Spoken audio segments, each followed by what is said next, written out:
Assalamualaikum warahmatullahi wabarakatuh. Bismillahirrahmanirrahim. Alhamdulillahi rabbil alamin. Wassalatu wassalamu ala asyrafil mursalin wa ala alihi wa sahbihi ajma'in. Subhanaka la ilma lana illa ma 'allamtana innaka antal alimul hakim. Wala haula wala quwwata illa billahil aliyyil azim. Wala haula wala quwwata illa billahil aliyyil azim. Wala haula wala quwwata illa billahil aliyyil azim. Rabbi shrah li sadri wa yassir li amri wahlul 'uqdatam min lisani yafqahu qawli. Amma ba'd. Qala Allah ta'ala fil Qur'anil 'azim. A'udzu billahi minasy syaithanir rajim. Wallahu akhrajakum min butuni ummahatikum la ta'lamuna syai'an wa ja'ala lakumus sam'a wal absara wal af'idata la'allakum tashkurun. Sadaqallahul azim. Alhamdulillah, syukur pada Allah Subhanahu wa ta'ala. Sama-sama kita menunaikan sembahyang subuh berjamaah. Mudah-mudahan amal ibadah kita diterima oleh Allah Subhanahu wa taala. Insya-Allah pagi ini kita sambung pengajian kita dalam kitab Fiqh Manhaji jilid yang pertama, iaitu kitab Fiqh Mazhab Imam Syafi'i. Jadi kita masih lagi bicara tajuk mandi, hukum dan juga jenisnya. Jadi pagi ini kita sambung lagi pengajian kita, iaitu yang kedua, mandi yang disunatkan. Mandi yang disunatkan. Bismillahirrahmanirrahim. Qala musannif rahimahullahu ta'ala wa nafa'ana bi'ulumihi. Amin. Mandi yang disunatkan. Dia mandi ada dua, mandi yang disunatkan dan juga mandi yang diwajibkan. Mandi yang sunat berlakunya apabila melakukan mendapat pahala, dan sekiranya meninggalkan tidak berdosa. Cuma kita mandi sebab nak beza dari segi adat dan juga ibadat adalah di atas niat kita lah. Sebagai contoh pagi ini kita mai untuk mai masjid. Sebelum kita mai, kita mandi.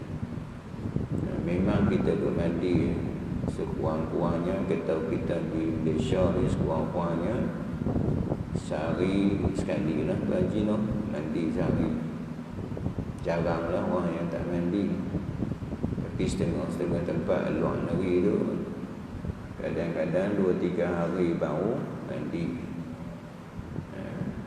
Cuma kita mandi nak beza dengan mandi adat dan juga mandi ibadat. Bezanya di atas niat je.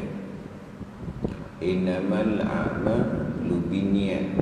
Sesungguhnya setiap amalan tu di atas niat kita. Innamal a'malu binniyat wa likulli imri'in ma nawa. faman kana hijratuhu ila Allah wa rusulihi fa hijratuhu ila Allah wa rusulihi. Setiap amalan tu di atas niat dan balasan mengikut apa yang kita niat. Siapa yang berhijrah kerana Allah dan Rasul, maka hijrahnya kerana Allah dan Rasul. Jadi nak beza sesuatu amalan kita ni bukan kata mandi. Kalau kita mai sembahyang, kita mengaji pagi ni, niat kita bukan kerana Allah. Nampak pakai jubah, pakai serban, mai sembahyang, tapi dia mai sembahyang bukan kerana Allah. Ibadat dah agak-agak tuan-ji. Tak ana. Tak kerana Allah, jadi orang yang syirik khafi, syirik yang tersembunyi. Orang tak tahu, orang mana tahu, tetapi dia dengan Allah. Nama dia syirik khafi, syirik yang tersembunyi. Allah sebut dalam surah Al-Ma'un, Allah kata Bismillahirrahmanirrahim, Ara'aita alladhi yukadzibu biddin. Tidakkah kamu melihat, wahai Muhammad, orang yang dusta agama, orang yang tipu dalam agama. Sembahyang tipu, buat ibadat tipu, orang tipu dalam agama. Salah satunya Allah beritahu alladzina hum yura'un, orang yang riak dalam ibadat. Dia buat tu riak, bukan kerana Allah pun, dia buat tu kerana makhluk. Di akhirat besok ni Nabi sebut mintalah, Allah sebut mintalah pahala-pahala kepada orang yang hak kita niat tu. Di akhirat esok ni Allah tak pandang kita. Allah suruh kita pergi minta pahala-pahala, minta kelebihan-kelebihan kepada orang yang kita buat ibadat tu kerana dia. Agak-agak dia dapat tolong kita tak di akhirat esok ni? Esok di akhirat esok ni, suami lari daripada isteri, lari daripada anak. Ketika tu nafsi-nafsi. Bayangkan ibu ni lari pada anaknya. Nak abang kata apa? Ketika tu tak ada dah, hanya duk jaga diri sendiri. Maka Allah beritahu di akhirat esok ni, mintalah pahala kepada orang yang kita niat tu. Jadi betulkan niat kita lah. Jadi niat ni orang tak tahu, kita dengan Allah sahaja. Orang duduk sebelah kita pun tak tahu. Bukan kata orang yang duduk sebelah kita, malaikat yang duduk tulis pun tak tahu. Amalan-amalan yang hak dilakukan hak bukan kerana Allah, malaikat pun tak tahu. Di akhirat nanti akan datang buku catatan amalan kita. Di akhirat nanti ni ada buku catatan, ada yang terima di bahagian hadapan, iaitu tangan kanan. Maka mereka ini adalah syurga, ahli syurga. Ada buku catatan yang diterima di bahagian belakang ataupun belah kiri. Mereka ini adalah ahli neraka. Tetapi Nabi kata ada amalan yang mereka itu dibuang. Buku catatan mereka dibuang oleh Allah Subhanahu wa taala. Buku catatan kita ni Allah Subhanahu wa taala lempak buang, tak mau. Malaikat bertanya kepada Allah Subhanahu wa taala, ya Allah, ya Tuhanku, kenapa buang ya Allah? Sedangkan kami melihat dalam buku catatan tu semuanya baik-baik belaka. Maka Allah berfirman dekat malaikat, dia buat bukan kerana aku pun. Dia buat amalan bukan kerana aku pun. Ketika tu letih kita. Ni kita nak belajar pagi ni mandi. Ada mandi yang hak sunnah, ada mandi hak wajib. Hak sunat sebagai contoh pagi ni kita mandi dah, memang kita mandi. Jadi kalau kita saja-saja mandi tak dapat pahala. Tapi kalau kita niat aku mandi ni, aku nak bersihkan tubuh badan aku nak menyihatkan tubuh badan aku nak menyegarkan tubuh badan aku kerana apa? Nak beribadat kepada Allah. Aku buat ni kerana aku nak buat ni kerana nak beribadat pada Allah. Apabila kita buat tu kerana Allah Subhanahu Wa Taala, dapat pahala. Cuma macam kita mana kita duk sebut selalu pahala-pahala yang Allah nak bagi pada kita, jangan kita duk fikir. Sebab nilainya tak dapat kita nak bayangkan macam mana. Nilai pahala yang mana di akhirat besok ni duit kupang tak laku. Harta tak laku ketika tu. Kita seluk pakai tak ada duit ketika tu. Kita nak pakai, ialah ni pahala-pahala yang kita buat ni. Semua tak nampak nah. Kalau nampak pagi ni pakai merangkak pun Nabi kata dia akan main. Nabi kata kalau orang tahu kelebihan sembahyang subuh berjemaah, dalam keadaan merangkak pun ada orang main. Ada orang merangkak dah pagi ni main. Tak ada Tuan Haji no? Tak ada main lah merangkak sebab tak nampak. Cuba try tengok. Tuan Imam ke pengurusi ke umum sekali, siapa-siapa yang main sembahyang subuh, kita bagi seorang 100. Cuba try lagi, cuba try. Kita beritahu umum hari Jumaat, siapa-siapa yang main hari Jumaat, kita akan bagi seorang RM100 lepas sembahyang. Agak-agak dia main seorang ke dia main dengan anak-anak. Dia gerak habis anak dia, habis hak kecil pun dia dukung main. Nah, dia dukung main sebab dia tahu lepas sembahyang sekali lagi dapat seorang 100. Tapi dah kita tak dapat yang tu. Kita akan dapat pahala ni kita buat yang sunat. Sunat pelakunya demi pahala. Tinggal tak berdosa. Tak berdosa pun tak buat, tapi rugilah kita tak buat benda yang Allah Subhanahu Wa Taala nak bagi pahala dekat kita. Pahala ni nak bagi dengan dunia tak dapat kita nak bayangkan macam mana. Tak boleh kita nak bayangkan. Di akhirat besok ni masing-masing menyesal di atas amalan-amalan. Walaupun atas dunia kita buat, tapi menyesal lagi. Sebagai contoh pagi ni, orang yang bagi RM1 menyesal. Kerana apa? Kerana ada orang yang bagi RM10 dalam tabung. Orang yang bagi duit dalam tabung RM10 menyesal. Kerana ada orang yang bagi 100 orang. Orang yang 100 orang bagi RM100 menyesal kerana ada orang yang bagi 1000. Sehinggalah seterusnya masing-masing menyesal. Kerana di akhirat besok ni tiap-tiap seorang tu darjatnya masing-masing darjat. Ada tingkatan-tingkatan masing-masing di akhirat besok. Macam ada satu cerita seorang sahabat Nabi nak pergi sembahyang 3 kilometer jauh perjalanan. 3 kilometer mai sembahyang. Satu ketika Nabi tengok ruang yang sahabat ni kosong tak mai. Maka lepas sembahyang Nabi ajak sahabat-sahabat pergi ziarah sahabat dia yang tak mai. Sampai rumah, isteri dia beritahu bahawa suaminya telah meninggal.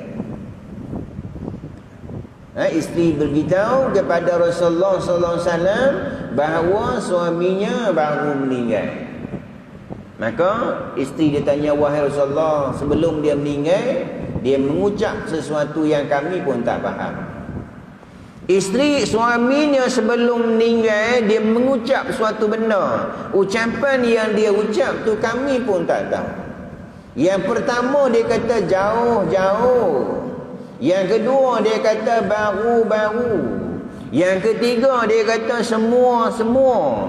Dia kata. Yang pertama dia kata jauh-jauh, maka Nabi beritahu, malaikat beritahu dekat Nabi, ucapan ni sahabat yang meninggal dia sebut ni Nabi beritahu. Malaikat beritahu kat Nabi, Nabi tahu beritahu dekat isteri, beritahu dekat sahabat-sahabat. Yang pertama dia mengatakan jauh-jauh. Ketika dia mati tu dia melihat perjalanan dia mai rumah Allah lebih kurang 3 km, pahalanya tidak terhitung banyaknya. Ni kita mai rumah Allah pagi ni, kalau tahu pahalanya tak tahu nak bayar banyak mana. Dia melihat pahala ni ketika dia berjalan mai daripada rumah Allah lebih kurang 3 km. Kalau sini mana gagak ni? Kat apa? Dekat tapak pesta dah agak 3 km tu, lebih kurang. Jalan kaki.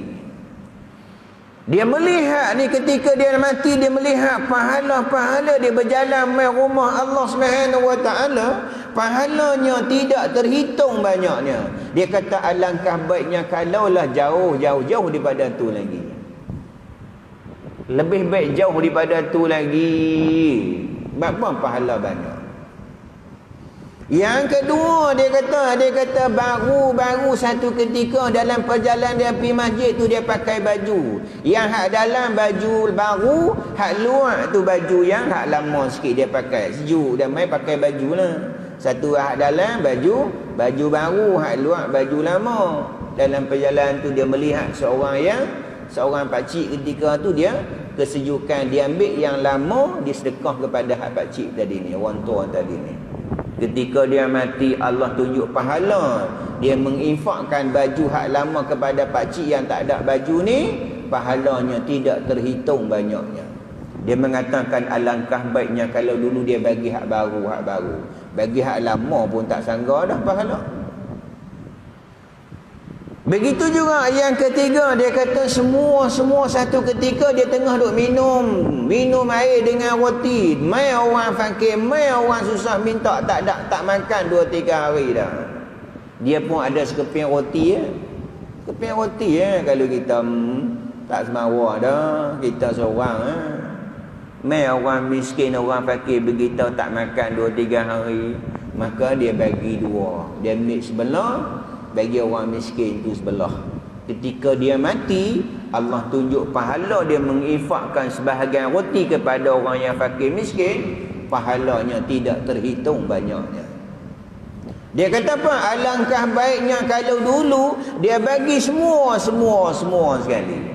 Kalau dia tahulah pahala banyak ni, nescaya dia akan bagi roti tu semua, dia tak makan pun tak apa. Tu nak buat kata pahala tu. Yang Allah nak bagi tu semua tak nampak lah. Kalau nampak bagi ni, atas kipas tu pun ada orang bagi ni. Penuh atas ni kalau nampak. Tapi sebab benda tu benda yang sam'iyat, benda ghaib. Hanya kita beriman sahaja. Allazina yu'minu bil ghaib, iaitu orang yang beriman dengan perkara yang ghaib. Baik. Dia kata mandi yang disunatkan ialah mandi sembahyang tetap sah walaupun tanpanya. Hak ni sunat. Kalau kita disebut di sini mandi pada hari, ialah mandi yang sembahyang tetap sah walaupun tanpanya. Hak mandi sunat ni kalau kita tak mandi pun sembahyang tetap sah. Pagi tadi kita kalau tak mandi mai sembahyang sah tak? Sah. Sebab apa? Mandi sunat. Tapi kalau mandi wajib, sembahyang pun haram. Tetapi sekiranya tak, ustaz, kalau tak tahu ustaz macam mana? Mai sembahyang dah tak tahu. Balik rumah baru teringat Allah, lupa mandi wajib pula. Sembahyang kita tak sah. Sembahyang tak sah. Habis ustaz saya jadi imam hari tu ustaz.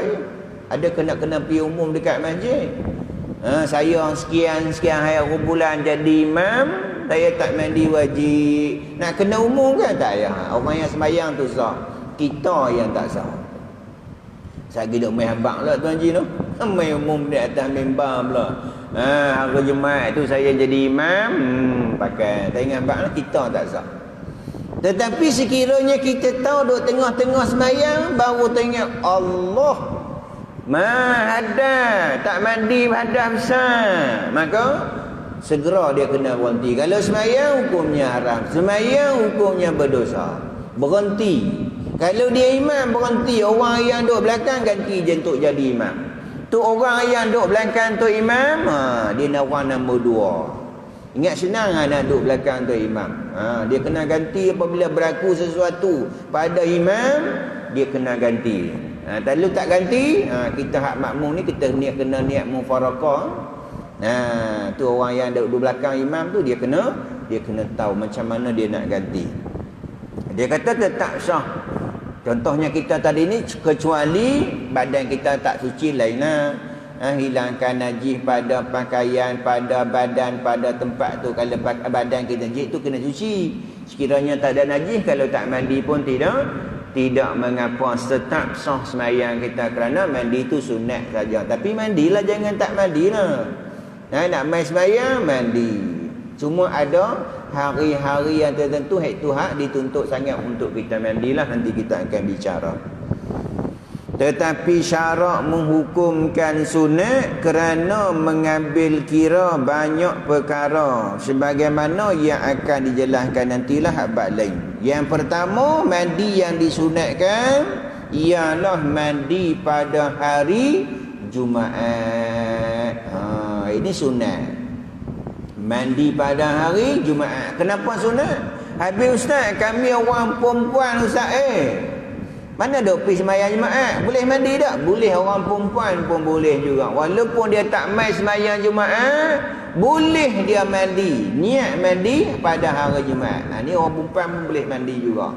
Walaupun dia tak mai sembahyang Jumaat, sunat juga dia mandi. Orang yang hak dituntut sangat kan, hak mai sembahyang Jumaat lah. Tapi walau bagaimanapun, kalau dia uzur tak boleh nak mai, atau orang perempuan yang duduk di rumah yang tak sembahyang Jumaat, yang sembahyang Zuhur, boleh juga sembahyang mandi sunat pada hari Jumaat, dapat juga kelebihan pahala sunnah. Jadi orang perempuan jangan risau.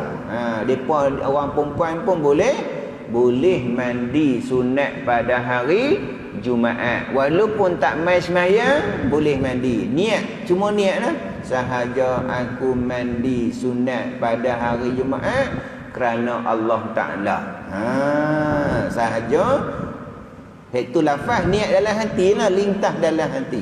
Kan kita sebut dulu ni, niat kosak dalam hati, lintas. Cuma kita Imam Syafi'i, sunat kita lafaz.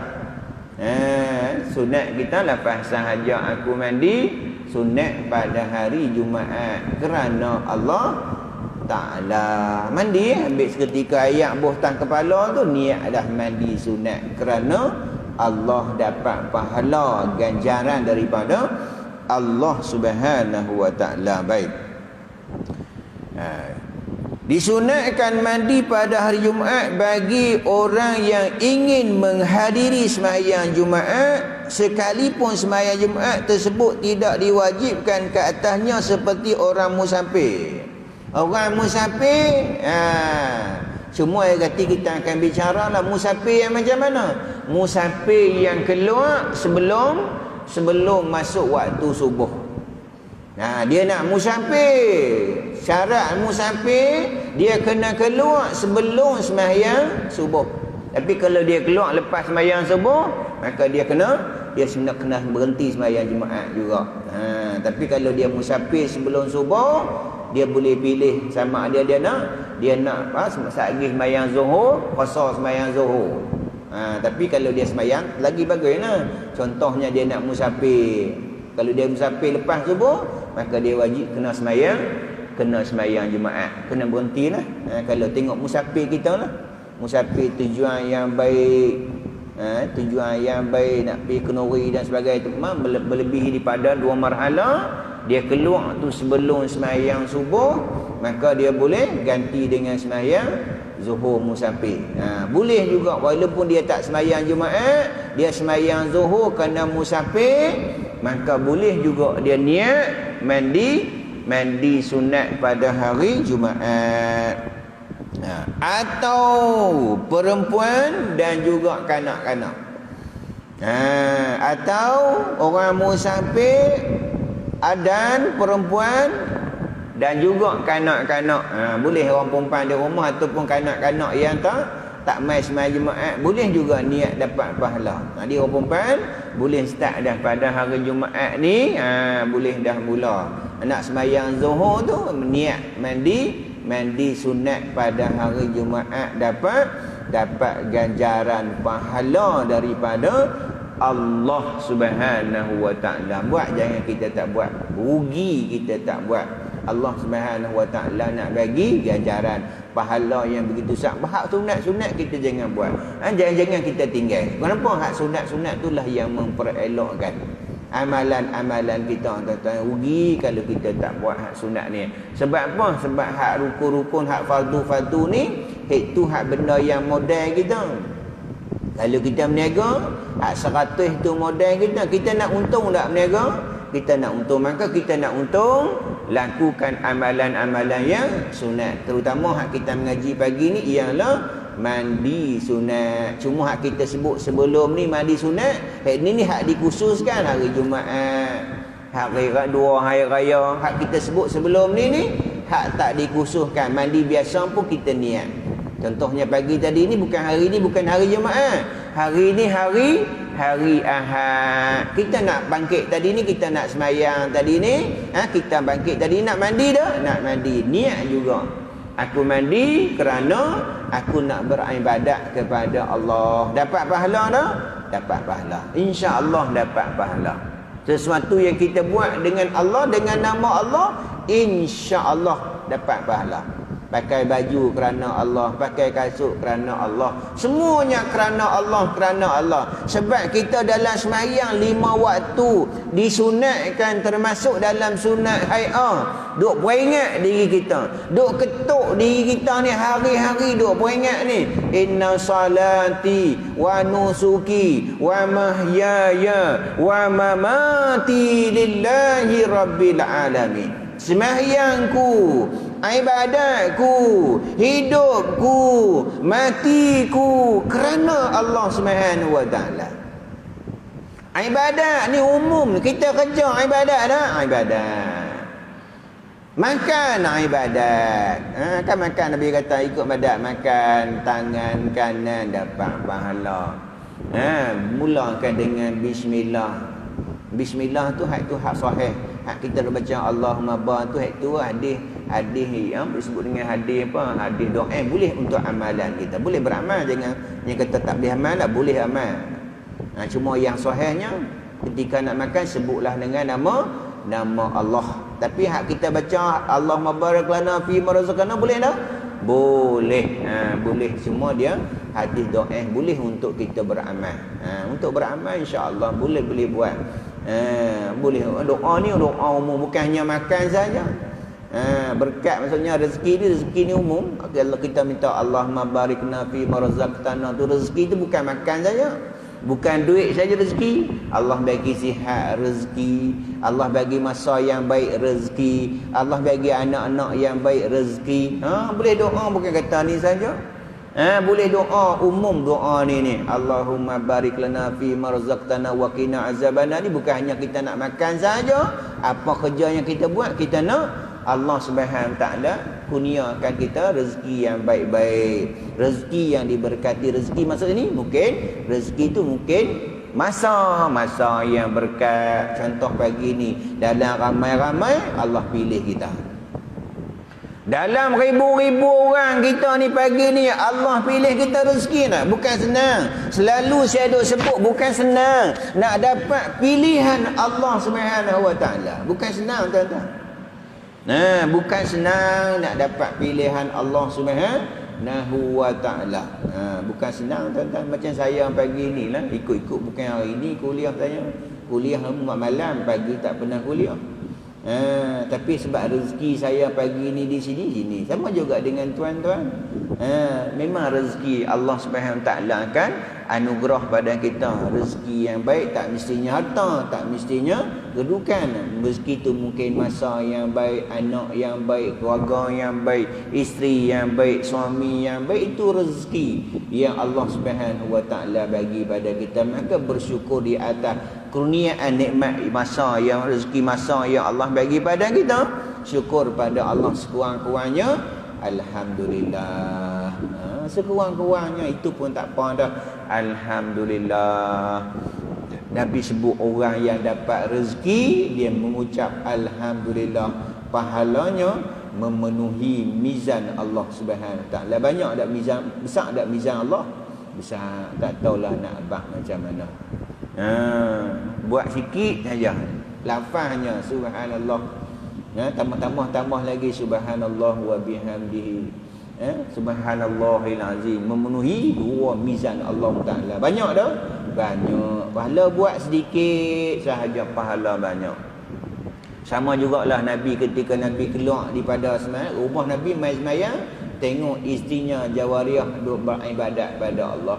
Ketika balik masih lagi isterinya beribadat. Nabi ajak satu zikir pendek tapi pahalanya melebihi daripada isteri Nabi beribadat. Apa zikirnya? Ini boleh kita amal. Subhanallahi wa bihamdihi adada khalqihi wa ridha nafsi wa zinati arsyihi wa midada kalimatihi. Tak sampai seminit pahalanya berlipat ganda. Lepas sembahyang, lepas bagi doa, sebelum bangkit, ketika nak sembahyang subuh sebelum bangkit, boleh baca zikir ni. Subhanallahi wa bihamdihi adada khalqihi wa ridha nafsi wa zinati arsyihi wa midada kalimatihi. Boleh tak agak-agak? InsyaAllah dua amal dah ni. Ataupun tuan-tuan puan-puan muslimin muslimat ikut saya. Ikut saya, mudah-mudahan apabila kita sebut ni insya-Allah dia akan ingat. Subhanallah wa bihamdihi. Subhanallahi wa bihamdihi adada khalqihi wa ridha nafsi wa zinati arsyihi wa midada kalimatihi. Tak sampai berapa saat pahala banyak dah. Pahala wallahu a'lam, hanya Allah Subhanahu Wa Taala sahaja yang tahu. Baik.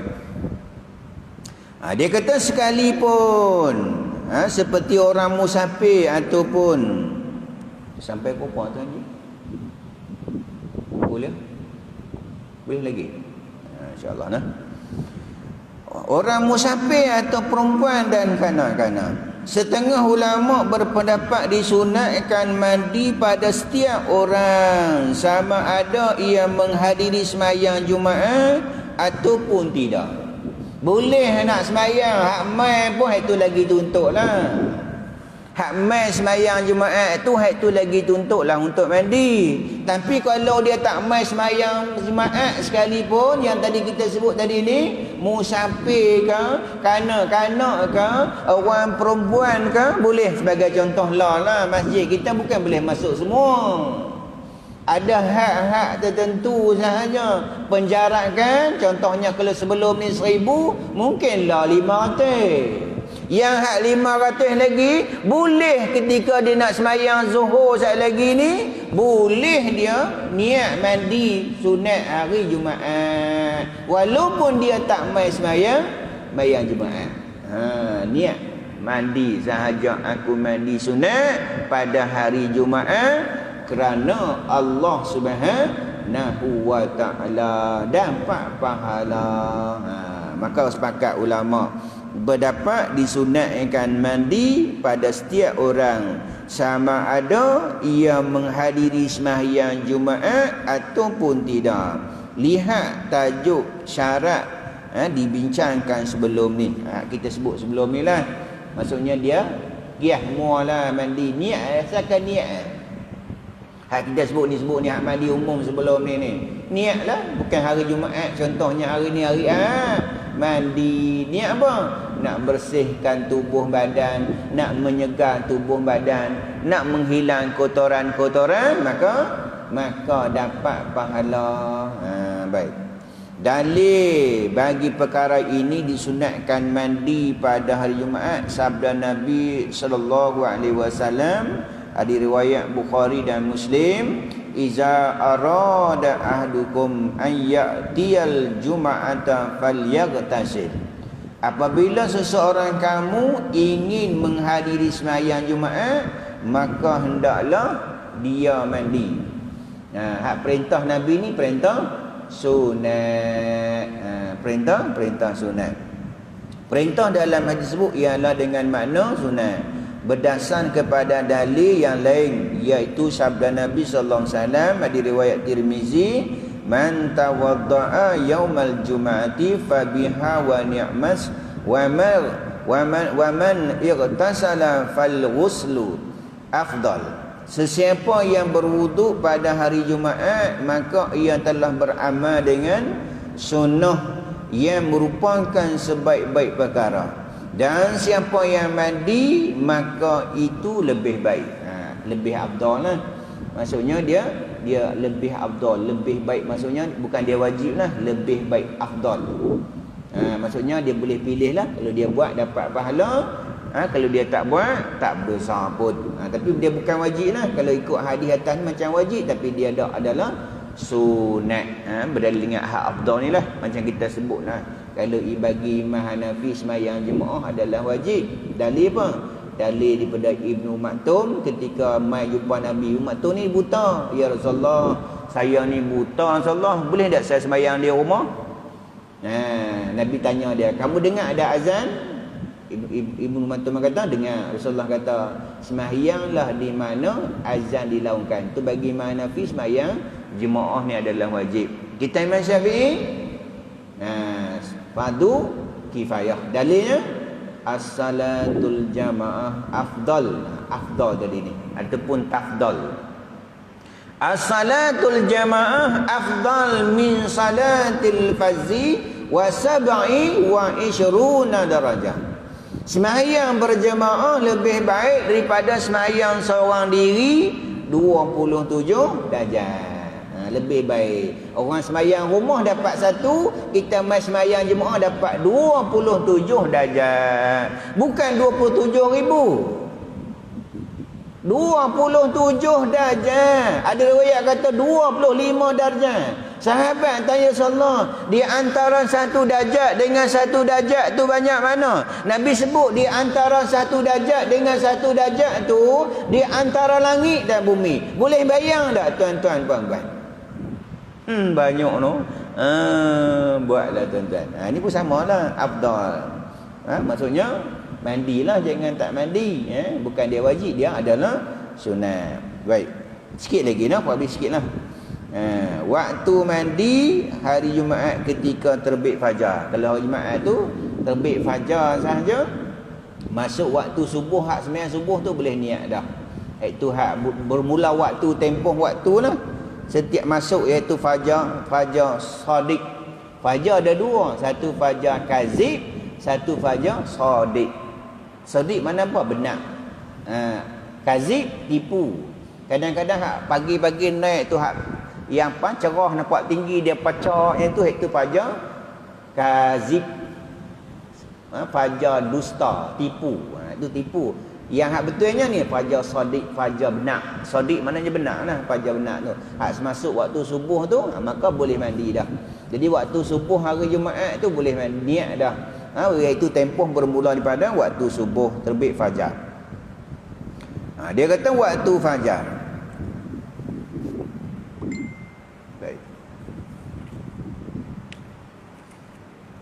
Waktu yang lebih afdal ialah ketika hampir dengan pemergian. Hak afdalnya dekat-dekat kita nak pergi sembahyang lah. Contohnya 12.30 kita nak pergi, itu yang afdal lah.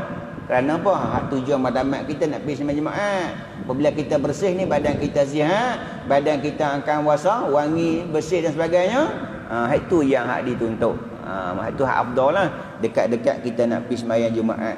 Kerana lebih buat kepada maksud mandi itu sendiri, yang itu mewangikan tubuh badan. Sebab kita saat lagi ni kita nak main mana? Kita nak main himpun di kalangan orang ramai. Kan hari Jumaat kan ramai. Orang seronok dah, seronok. Orang pun suka dengan kita, tapi kalau badan kita berbau, orang lari. Ganggu pula orang, nak sembahyang pun ganggu.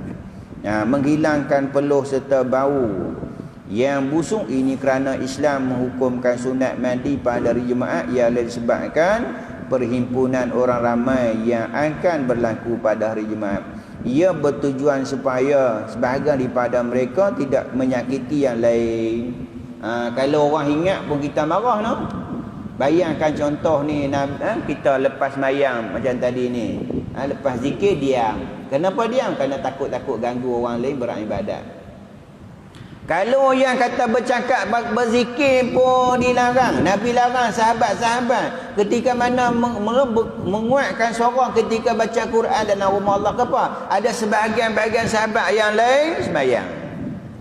Bayangkan, ganggu telinga, tapi ini ganggu hidung. Apabila badan kita tak mandi, badan berbau ketika sembahyang, ganggu hidung, menyebabkan orang sembahyang tak khusyuk. Baik. Menyakitkan yang lain dengan bau busung. Oleh itu Nabi SAW melarang mereka yang ingin sembahyang di masjid daripada memakan bawang dan memakan bawang putih dan bawang besar, bawang mentah lah. Mentah bukan masak, mentah tu Nabi larang. Nabi kata siapa yang makan bawang jangan hampir ke masjidku. Nabi larang. Jangan makan. Kalau nak makan maksudnya kena bersugi. Terlebih kata kalaulah tidak memberatkan umatku, nescaya aku perintahkan bersugi dulu sebelum nak sembahyang. Dia kita ingat kita sampai tentu dululah, no? Insya-Allah lepas ni kita akan sambung pula yang kedua, mandi pada 2 hari raya. Jadi sebelum kita tangguh pengajian kita pagi ni, marilah sama-sama kita menghadiahkan Al-Fatihah lah buat sahabat kita tadi ni yang diumum tadi ni. Kita menghadiahkan Al-Fatihah kepada sahabat kita yang kembali kepada rahmatullah, dan tak lupa jugalah kita menghadiahkan juga Al-Fatihah kepada kekasih kita Rasulullah sallallahu alaihi wasallam, sahabat-sahabat tabi'in, buat ulama-ulama, tuan-tuan guru kita, terutama buat kedua bapa kita sama ada yang masih hidup ataupun yang telah bertemu dengan Allah Subhanahu wa taala. Al-Fatihah.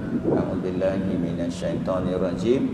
Bismillahirrahmanirrahim. Alhamdulillahirabbil alamin. Ar-Rahmanir Rahim. Maliki yaumiddin.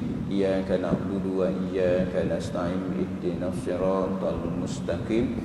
Siratal ladzina an'amta 'alaihim ghairil maghdubi 'alaihim waladdallin. Amin. Bismillahirrahmanirrahim.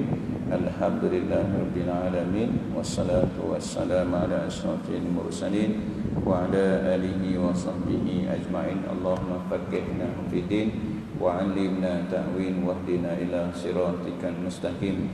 Ya Allah, ya Rahman, ya Rahim, ampunkanlah dosa kami ya Allah. Ampunkanlah dosa kami ya Allah. Ampunkanlah dosa kami ya Allah. Ya Allah, ya Rahman, ya Rahim, ampunkan dosa kami terhadap kedua ibu bapa kami, terhadap pasangan kami, anak-anak kami, sahabat-sahabat kami, muslimin, muslimat, mukminin, mukminat, al-ahya'i minhum amwat. Ya Allah, ya Rahman, ya Rahim, ampunkan dosa kedua bapa kami. Kasihlah mereka ya Allah seperti mana mereka mengasihi kami ya Allah. Ya Allah, ya Rahman, ya Rahim, sekiranya kalangan kami ada yang sakit ya Allah, sembuhkanlah segala penyakitnya ya Allah. Sembuhkanlah segala penyakitnya ya Allah. Sembuhkanlah segala penyakitnya ya Allah. Ya Allah, ya Rahman, Rahim, sekiranya kalangan kami ada yang susah ya Allah, permudahkanlah segala urusannya Allah. Permudahkanlah kehidupannya Allah. Limpahkan rezeki yang melimpah-limpah buatnya ya Allah. Rabbana 'alaika tawakkalna wa ilaika anabna wa ilaikal masir. Rabbana atina fid dunya hasanah wa fil akhirati hasanah wa qina adzabannar. Wa sallallahu ala sayyidina Muhammadin khatimil anbiya mursalin wa ala alihi wa sahbihi ajma'in. Subhana rabbika rabbil izzati amma yasifun. Wassalamualaikum warahmatullahi wabarakatuh. Sekian billahi taufiq wal hidayah. Assalamualaikum warahmatullahi wabarakatuh.